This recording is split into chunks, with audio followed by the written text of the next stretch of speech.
नमस्ते दोस्तों। मेरा नाम है निशान सक्सेना। मैं सुनाता हूँ कहानियाँ। आइए सुनते हैं आज की कहानी, जिसका शीर्षक है बसंत ऋतु। ये एक यूनानी लोक कथा है। बसंत ऋतु की भी एक कहानी है। यूनान में अनाज और कृषि की एक देवी मानी जाती है, जिसे डेमेटर कहते हैं। किसी समय इस देवी के पास एक रूपवान लड़की थी, जिसका नाम था फ्लेरी। ऐसे ही एक बार जब यूनान में बसंत ऋतु चल रही थी, तो फ्लैरी ने चुपचाप अपनी माँ का सोने का रथ हाँका और आसमान से धरती पर उतर गई। अपने रथ को धरती पर ले जाकर वो राजा प्लेटो के शाही बगीचे में उतर चुकी थी। वहां वो रंग बिरंगे खुशबूदार फूलों के बीच घूमने फिरने लगी। कभी फूल तोड़ने लगी तो कभी प्यारी प्यारी तितलियां पकड़ने लगी। राजा प्लेटो जब किसी काम से अपने शाही उपवन में आया, तो उसकी नजर फूलों के बीच खड़ी खूबसूरत फ्लैरी पर अटक गई।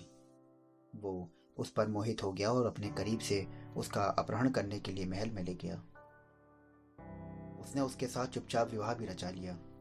जब इधर डेमेटर को अपनी बेटी स्वर्गलोक में कहीं ना दिखाई दी, तो वो पृथ्वी पर उतर गई। उसने पृथ्वी का चप्पा चप्पा छान मारा, किंतु उसे अपनी कहीं बेटी ना दिखी और अंत में वो निराश होकर एक पेड़ के नीचे बैठकर रोने लगी।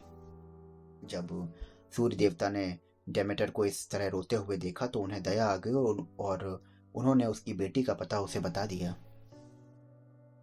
ये अनोखी खबर सुनते ही डेमेटर गुस्से में आग बबूला हो गई। आखिर वो भी एक देवी थी। राजा प्लेटो की ये मजाल कि उसने अपने मेरी बेटी को इस तरह चुराकर अपने महल में रख लिया। उसने तुरंत घोषणा कर दी कि पृथ्वी पर अनाज का एक दाना तब तक ना निकले जब तक उसकी बेटी उसे वापस नहीं मिल जाती। किसानों ने अपने खेतों में जी तोड़ मेहनत की, खेतों पे अनाज खाद से पाट दिया, किंतु सब व्यर्थ। अनाज का एक भी दाना ना उगा। अब तो पृथ्वी पर त्राही त्राही मचने लगी और खलिहान सूने पड़े रहने लगे। सभी देवताओं को चिंता होने लगी कि कहीं पृथ्वी पर अकाल ना पड़ जाए।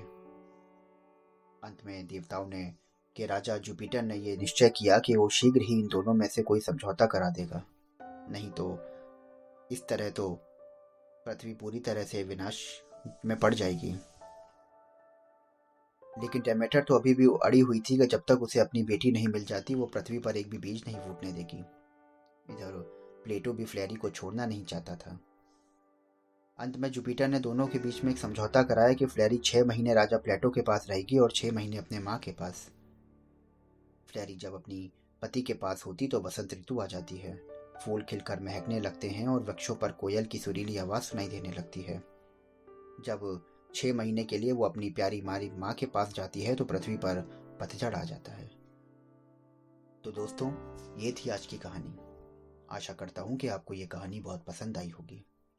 अगर आप रोज ऐसी ही कहानियाँ और लोक कथाएं सुनना चाहते हैं, तो मेरे चैनल को फॉलो करिए और स्टार रेटिंग देना बिल्कुल ना भूलिए। कल फिर मिलता हूँ आपसे एक नई कहानी, एक नई लोक कथा के साथ। तब तक के लिए शुक्रिया।